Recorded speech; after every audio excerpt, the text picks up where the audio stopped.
Hello hi नमस्ते, कैसे हैं आप सब। तो आज मैं बनाने जा रही हूँ बहुत ही ख़ास चीज़, जिसमें ना तो गुड़ यूज़ होता है, ना ही चीनी यूज़ होती है, ना ही मिश्री यूज़ होती है। फिर भी खाने में बहुत ही टेस्टी और बहुत ही मीठा होता है। इस एक लड्डू से सर दर्द, कमर दर्द, हड्डियों का कमज़ोर होना, थकान होना, इन सब में काफ़ी राहत देता है ये। तो आइए चलिए इसे बनाना स्टार्ट करते हैं। इसमें आप अपने हिसाब से कोई भी ड्राई फ्रूट्स ऐड कर सकते हैं और उसे हटा सकते हैं। यहाँ पर मैं यूज़ कर रही हूँ बादाम, किशमिश, काजू, खसखस, चिया सीड, सनफ्लावर सीड, अखरोट, खजूर। आप अपने हिसाब से कोई भी यूज़ कर सकते हैं और उसमें से मेन इसमें ज़्यादातर खासकर खजूर होता है, क्योंकि इसकी बाइंडिंग और मीठापन खजूर से ही हम लाएंगे। सारी मिठास इसकी खजूर से ही आती है। तो ये देखिए मैंने सारे नट्स को अच्छे से छोटा छोटा बारीक कट कर लिया है। आप इसे चाहे तो मिक्सी में भी पीस सकते हैं, बट मिक्सी में मैं नहीं पीसती क्योंकि बहुत ज़्यादा महीन हो जाता है। तो देखिए अब इसे हम बनाना स्टार्ट करते हैं। तो इसमें ज़्यादा घी यूज़ नहीं होता है, बस 2 चम्मच घी आप यूज़ करिए और सारे लड्डू बन के तैयार हो जाएंगे। तो ये देखिए मैंने 2 चम्मच बस ये घी यूज़ किया है। तो इसके बाद मैं बादाम और काजू को रोस्ट करने जा रही हूँ। तो इसे एक कढ़ाई में मैंने बस रोस्ट करना स्टार्ट कर दिया है। साइड में मैं दूसरी कढ़ाई यूज़ कर रही हूँ, उसमें भी 2 चम्मच घी डाल करके मैं गोंद हमारे कमर के लिए काफ़ी फ़ायदा करता है, उसे भून रही हूँ। गोंद को आप तब तक भूनिए जब तक इसमें से मतलब वो वाइट ना होने लगे, मतलब फूटने जैसे लावा जैसा ना होने लगे, तब तक उसे रोस्ट करते रहिए। ये हमारे कमर के लिए काफ़ी अच्छा होता है गोंद। अक्सर महिलाओं में 30+ के बाद ये सारी दिक्कतें, कमर दर्द, कमजोरी, हड्डियों का कमज़ोर होना, सिर दर्द, सारी समस्याएं होने लगती हैं। ये देखिए यहाँ पे हमारा गोंद अच्छे से भुना गया है, तो इसे मैं निकाल लेती हूँ। यहाँ पे देखिए बादाम और काजू भी रोस्ट हो चुका है।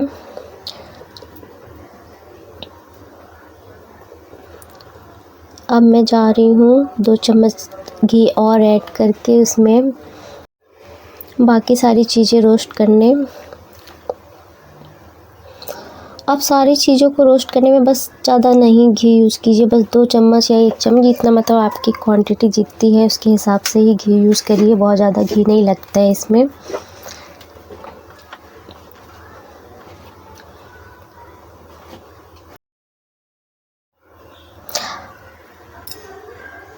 अक्सर प्रेगनेंसी बाद तो महिलाओं में ये सारी दिक्कतें ज़रूर से होने लगती हैं, खासकर तो कमर दर्द और हड्डियों का कमज़ोर होना, ये तो ज़रूर होता ही होता है महिलाओं में। तो इसके लिए खासकर ये लड्डू आप ज़रूर बनाकर घर में यूज़ करें। इसे कोई भी यूज़ कर सकता है, मतलब बड़े से लेके छोटे हर कोई यूज़ कर सकते हैं। अपने जीवन में इसे शामिल करने से बहुत सी चीज़ें सॉल्व हो जाती है, मतलब इन सब चीज़ों से आप काफ़ी बचे रहेंगे। तो ये मैं पम्पकिन सीड और सनफ्लावर सीड को भी रोस्ट कर रही हूँ। ये बालों के लिए काफ़ी अच्छा होता है, इससे स्किन भी काफ़ी अच्छी होती है। तो ये सारी सीड्स यूज़ करेंगे तो आप बहुत ही अच्छा इस हेल्थ पे असर करेगा, मतलब आपके हड्डियाँ और कमज़ोरी के अलावा आपके स्किन और बालों पे भी काफ़ी अच्छा असर दिखाएगा ये। तो ये देखिए मैंने फिर इसके बाद किशमिश को भुनना स्टार्ट कर दिया। किशमिश को बहुत ज़्यादा भुनने की ज़रूरत नहीं है, बस ये फूल जाए उसके बाद हल्का फुल्का वो कर दीजिए। देखिए सारे सीड्स के साथ मैंने खसखस भी ऐड कर दिया, क्योंकि खसखस काफ़ी छोटा रहता है, तो इसे किसी चीज़ के साथ भुनेंगे, ऐड करके भुनेंगे तो काफ़ी आसानी रहती है उसे निकालने में, नहीं तो सारी कढ़ाई में चिपक जाती है और इधर उधर बिखर जाता है और जलने का खासकर बहुत डर रहता है। तो फिर अब मैं गोंद को मिक्सी में थोड़ा दरदरा पीस लेती हूँ। दरदरा नहीं, मतलब महीन थोड़ा पीसेंगे, आप अपने हिसाब से पीस लीजिए जैसे आपको खाने में अच्छा लगे। ये देखिए कितने अच्छे लग रहे हैं। ये काफ़ी कड़वा रहता है लेकिन खाने में बिल्कुल अच्छा नहीं रहता, टेस्टलेस रहता है। तो ये मेरा हो गया, पिसा गया है। इन सारी चीज़ों को मैं अब एक बर्तन में इकट्ठा कर रही हूँ। इसे आप किसी बड़े बर्तन में रखें सारी चीज़ों को, क्योंकि बाद में सबसे पहले मैं लास्ट में इसको खजूर को ऐड करना रहता, तो मिक्स करने में आपको चीज़ें मतलब दिक्कत ना हो, इसीलिए इसे बड़े बर्तन में पहले से ही मिक्स करें। तो ये देखिए मैं सारी चीज़ें एक एक करके इसमें डालती जा रही हूँ।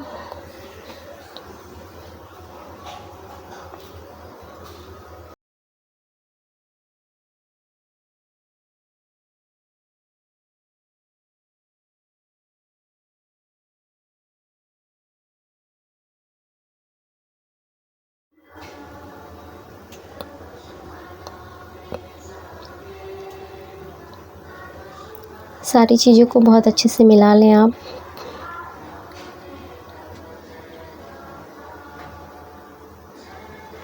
ये लड्डू मैं बहुत बना के रख देती हूँ, कम से कम एक डेढ़ महीने मेरा चलता है। रोज़ सुबह आप एक यूज़ करिए, चाहे तो आप शाम को भी यूज़ कर सकते हैं, सुबह शाम दोनों टाइम खाएं, लेकिन मैं एक ही टाइम खाती हूँ।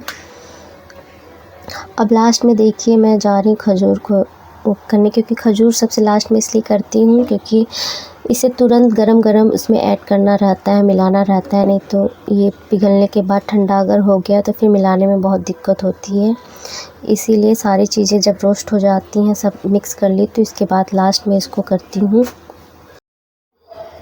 आप चाहें तो खजूर को पहले मिक्सी में अच्छे से पीस लें, उसके बाद इसको पिघलाना स्टार्ट करें। मैं ऐसे डायरेक्टली बस उसका बीज निकाल करके पिघलाती हूँ।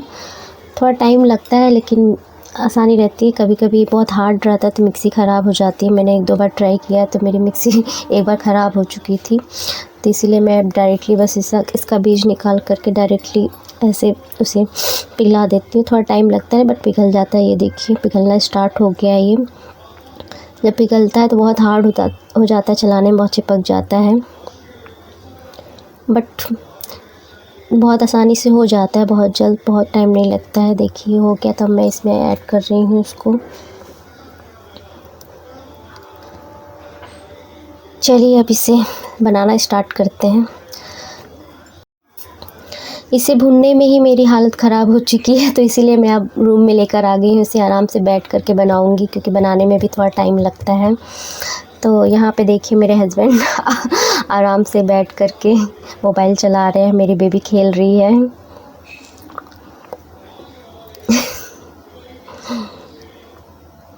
तो चलिए इसे थोड़ा गर्म ही रहे तो इसको बनाना स्टार्ट करिए आप। ठंडा हो जाने पे ये लड्डू बंधेगा नहीं।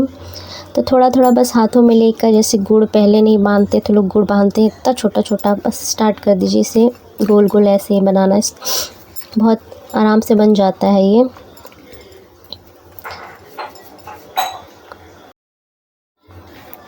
तो यहाँ पे देखिए मेरी बड़ी बेटी आ चुकी है। इसे सारी चीज़ें तहस नहस करने में बहुत ही मज़ा आता है।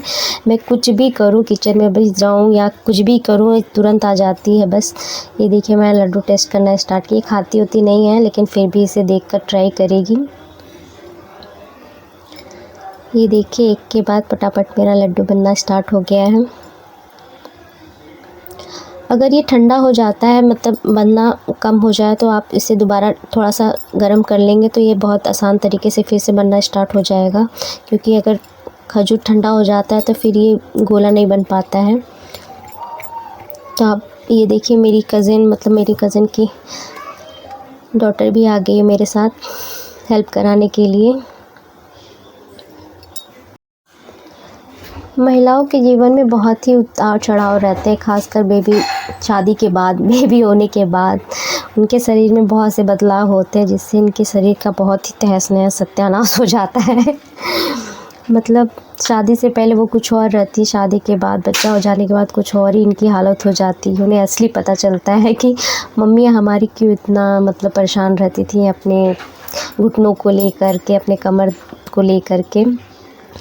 तो आप चाहें तो इसको पहले से ही मतलब सही कर सकते हैं। अगर स्टार्टिंग से ही ये सब चीज़ें खाना स्टार्ट करें तो आपको आगे जाके सारी दिक्कतों का सामना बहुत कम करना पड़ेगा। ये फुल प्रोटीन और विटामिन से भरा लड्डू है। ये सारी बीमारियों को दूर कर देता है, खासकर लेडीज़ की। 30 प्लस के बाद तो आप ज़रूर से ज़रूर इसको बनाकर यूज़ करेंगे अपने घर में। बहुत ही आसान तरीके से यूज़ हो जाता है, मतलब बना सकते हैं आप इसको, कोई भी बना सकता है इसको। बस ड्राई फ्रूट्स को रोस्ट करिए और उसके बाद गोल गोल लड्डू बनाना स्टार्ट कर दीजिए और खा लीजिए आराम से। क्योंकि ऐसे हम ड्राई फ्रूट्स नहीं खा सकते, मतलब खा नहीं पाते हैं, ज़्यादातर यूज़ नहीं कर पाते। होता वही ड्राई फ्रूट्स से, बट कोई यूज़ नहीं करता। मैं तो खासकर ऐसे ड्राई फ्रूट्स खाती ही नहीं हूँ, मुझे बिल्कुल अच्छा नहीं लगता है। और ये लड्डू बन जाता है तो मैं आसानी से एक लड्डू तो खा ही लेती हूँ। काफ़ी अच्छा लगता है मुझे ये।